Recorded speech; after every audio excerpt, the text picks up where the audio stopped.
prinsesa na may 5 palasyo, eto na siya! Hi guys! Eto na naman ang Disney princess niyo na nasa ni for godmother dito sa Thailand.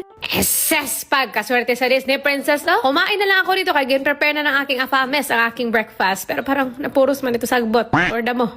So I fast forward ko na ito. Wala nang get ready with me, no? Kaya baka malate kami sa aming agenda ngayon. Thank masyado ang outfit na inyong Disney princess. Mora Jod o karang Barbie lang. So kung may balak kang pumunta ng Bangkok, Thailand, pero sana yung balak mo matuloy-tuloy din, no? Goy. Huwag mo talagang kalimutan ito sa itinerary mo. Tignan nyo naman kung gaano ito kalaki itong elepante dahil sa personal, no, malula ka talaga sa sobrang laki nito. 10 years in the making ito siya. Imagine that. But if you cannot imagine, don't imagine. At dahil nga gusto kong magmukhang prinsesa dito, kay pilingon man tayo, syempre. So namili ako ng costume dito dahil kaya para naman sa picture kung magkaroon tayo ng buhay. Eh at least kung matanda na tayo, may balik-balikan tayo ng mga picture na ay, na-experience ko pala ito nung kabataan ko. And voila! Eses! Muragwa ka! Igit! And dito pinagtulungan na nila ako dahil nilagyan na nila ako ng mga borloloy na medyo mabigat, lalo na yung aking earrings na parang feeling ko, no, anytime matanggal na yung aking tinga. At eto nga yung nagustuhan ko, no, kaya pati ang buhok mo gagawin nila kung kukuha ka ng package na ito. So kung balak mo ring ma-experience ito, pwede kang mag-book online. So ilalagay ko lang yung link sa comment section, pero sarihang ang link sa comment section kay kasi no, halawa na ang Disney Princess. So eto na nga yung final output, guys, no, and sinasabi ko sa inyo, sobrang ganda talaga. Kaya hindi ko talaga pinagsisihan ito. Kaya tignan nyo naman yan. Bumagay talaga yung aking costume sa happenings. Oh, diba? Feeling ko talaga dito, no, kay prinsesa ako dito na may 5 palasyo at may mga 150 na bodyguard at yung magkanta-kanta lang ako sa aking garden. Pero ang reality kay manghugas ang plato later, manglaba, magtrabaho. Goy, feeling lang pala ang lahat. And dito naman, guys, bago ako pumasok sa loob, sinubukan ko na muna ito. Sabi nila na pwede kang mag-wish and pray dito. So, kasama na din pala ito sa ticket na binayaran mo at wala namang mawawala sa akin, so sinubukan ko talaga. Kasi sabi dito, no, ang dami na daw prayers and wish na natupad dito. So sana naman, no, matupad yung mga wish and prayers ko dito, lalo na yung prayers ko para sa Pilipinas.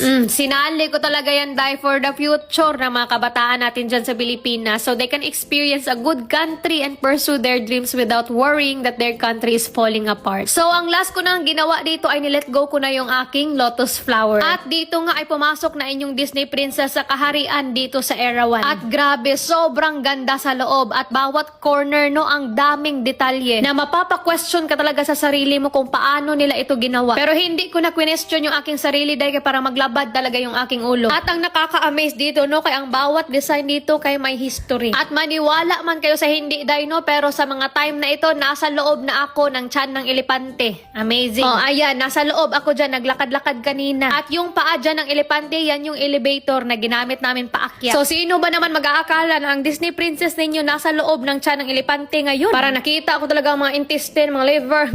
So no wonder, no, tinawag talaga siyang Amazing Thailand. At ang maganda pa dito, itong place na ito ay nasa Bangkok lang. And actually, guys, no, ang sarap ng pakiramdam ko dito, yung hindi ko ma-explain. Kasi kung matagal na talaga kayong nanonood sa akin, no, alam nyo talaga na sa Thailand nagsimula yung journey at success ko. Kaya isa rin ako noon sa nag-hope na magkaroon ng magandang future dyan sa Pinas. Pero tadhana na rin yung nagre-route sa akin. Kaya I was building my life dyan sa Pinas, no, for almost 4 years. But I built my career and success here in Thailand in just almost 2 years. Kaya totoo talaga yung kasabihan, no, na you are not a failure. Sometimes you are just in a wrong place to grow. Kaya minsan kailangan lang talaga natin mapunta sa tamang lugar kung saan tayo mag-grow, ma-appreciate at makita yung potential natin. And one day, you will finally understand why life had to reroute you. So yeah, thank you so much for watching. See you in my next mini vlog. Kupkunaka! สวัสดีค่ะทุกคนฉันชื่อจานะคาเลโค28ค่ะมันเป็นเจ้าหญิงดิสนีย์ที่เลิศมาอยู่ไทยเลยและก็ตอนนี้ฉันจะไปดูรูทีนกวางชายที่ไทยนะnaka igit naging Thai naman ang Disney princess pero hanggang dyan lang muna, no, kay parang hindi ko na mapanindigan yung mga pinagsasabi ko. So while making our breakfast here, yung isa naman he is out kasi bumili siya ng aming racket for table tennis kasi maglalaro kami ulit mamaya. Hindi nagpalibak, andito na nga siya. Yes, very thoughtful. Binilhan niya din ako ng aking favorite matcha. At sa mga nagtataka din pala dyan, no, na kung bakit pag nag-i-English siya kay parang Bisaya accent. Kay in tawon, Swedish, half Frenchman ito siya. Kaya kung magsalita sila ganito,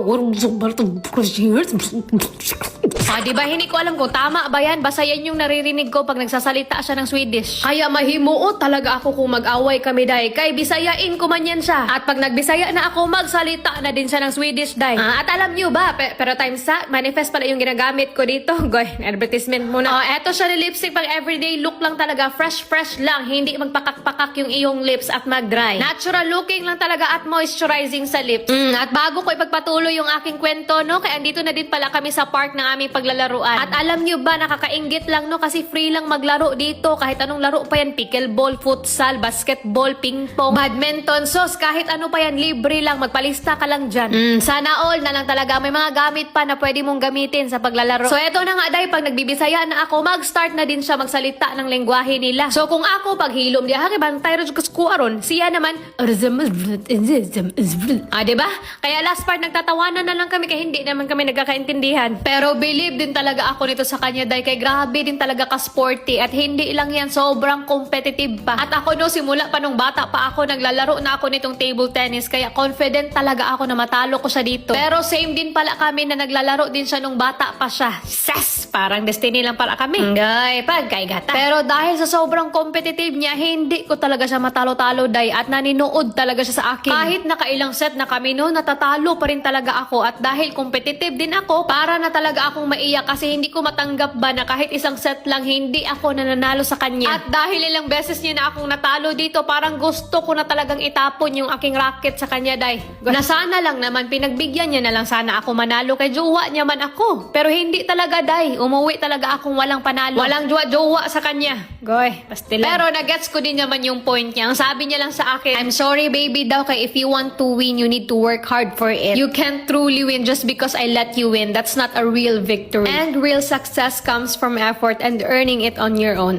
Diba? Na-advisean pa ako na double kill na tayo nito. And eto na nga, after namin maglaro, naligo lang kami at mag-nap lang kami dito saglit kasi after niyan kaming dalawa ay magtatrabaho. At fast forward, magtatrabaho lang ako dito ng mga 4 to 5 hours, no? At after niyan, magdi-dinner kami sa labas at mag-grocery ng konti mamaya. So actually, medyo natagalan ako sa work ko kanina kaya paglabas namin dito, madilim na siya. So eto nga, so far yung life namin dito sa Thailand, kahit may kanya-kanya kaming trabaho, hindi pa rin talaga namin kinakalimutan na we also have our own lives to live. Kaya kung napapansin nyo, no, paminsan-minsan na lang talaga ako nakakapag-upload ng vlog. It's because I've been busy not just with work but also with prioritizing my own life, my habits, my peace, and my growth. Kaya ikaw dyan, make sure na pinaprioritize mo din yung sarili mo, your own life, at hindi ang mga sinasabi ng ibang tao tungkol sa buhay mo. At kung feeling mo man sometimes na you are not doing good in life right now at napapaisip ka na, hala, ano nang sasabihin ng ibang tao sa akin? Stop it and just keep moving. Just walk, run, maglaro ka, magpahinga, just keep moving in life. Kasi whether you do good or bad sa buhay mo, may masasabi at masasabi pa rin ng mga tao sa'yo. That's why, keep moving, sad man or happy, life must go on and everything is going to be okay unless ikaw mismo ang susuko at gagawing mas mabigat ang sitwasyon mo. So girl, just keep moving no matter what happens. Trust me, sa lahat ba naman ng pinagdaanan mo, right now, you are